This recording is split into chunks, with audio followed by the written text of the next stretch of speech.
Pemirsa, di video kali ini kami mengajak Anda untuk mengenal sejarah yang ada di Tanjung Batu Kundur, Kepulauan Riau, Kabupaten Karimun. Tanjung Batu merupakan ibu kota Pulau Kundur, walaupun hanya sebuah pulau tetapi di dalamnya banyak meninggalkan sejarah masa lampau.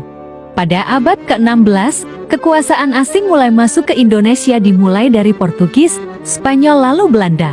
Di sebagian wilayah Indonesia, semua kebun dikuasai oleh Belanda. Tapi hal itu tidak terjadi di Tanjung Batu. Pada awal abad ke-19, berdirilah sebuah pabrik yang dipegang oleh seorang yang berkebangsaan Jepang, bernama Yamamoto, dengan diberi nama Nankoko Gyuenju Kaisa. Kebun Yamamoto sangat luas, kebun karetnya hingga 6 hektar. Kebun pinangnya sebesar perkampungan kebun pinang, dan Tanjung Sari sekarang merupakan kawasan perumahan. Dalam 1 bulan, karet dan pinang yang didapat mencapai 80 ton. Oleh karena itu, untuk mempermudah angkutan, maka dibangunlah sebuah parit yang sekarang bernama Parit Jepon. Pada waktu itu penduduk pribumi diperbolehkan sekolah. Sekolahnya hanya 3 kelas dan berada di depan sebuah masjid, yang sekarang Masjid Besar Nursalam, masjid utama di Tanjung Batu. Kemudian dipindahkan ke kawasan pabrik, sekarang Hotel Pelangi dan Hotel Prima yang berada di Balai Pemuda. Tepatnya di belakangnya sekarang kantor pos. Gurunya waktu itu bernama Bakar, Saimen dan Sinaga. Mata uang yang digunakan pada masa itu adalah dolar Singapura. Oleh karena Yamamoto hanya sendiri yang bukan penduduk pribumi, maka keadaan pada waktu itu sangat aman. Tapi ketentraman tidak berlangsung lama. Pada hari Minggu pagi pukul jam 7:38, 7 Desember tahun 1941, Pangkalan Angkatan Laut Amerika Serikat Pearl Harbor, Hawaii dibom oleh Jepang, yang merupakan awal dari Perang Dunia Kedua.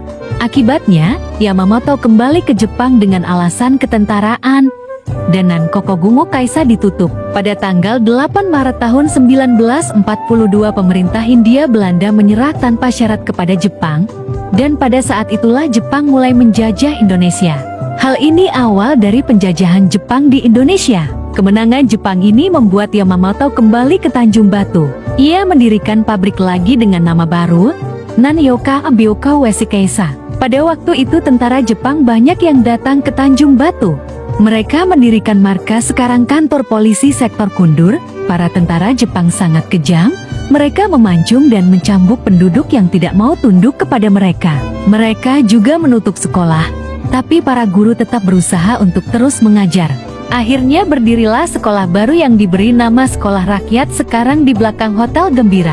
Keturunan Tionghoa diperbolehkan oleh tentara Jepang untuk mendirikan sekolah yang diberi nama Sekolah Feifen.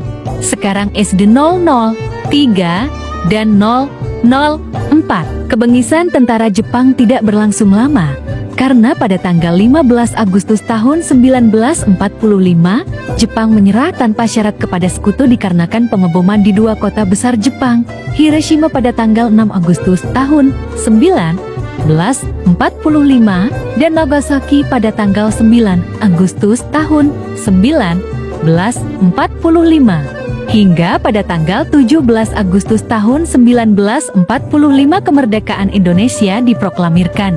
Kekalahan Jepang membuat Yamamoto kembali ke Jepang, dan pabriknya diteruskan oleh seorang keturunan Tionghoa.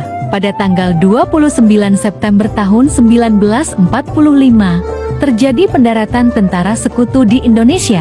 Tak lama dari itu, tentara Belanda sudah sampai di Tanjung Batu. Mereka juga mendirikan markas seperti Jepang dengan lokasi yang berbeda dari markas Jepang, yaitu di sebuah bukit, sekarang sebuah kelenteng. Dengan dibangunnya markas Belanda di bukit itu, maka sekolah rakyat yang berada di bawah bukit itu dipindahkan ke tempat lain, yakni di Sekolah Menengah Ekonomi Atas yang lama, atau sekarang di depan Bank BRI.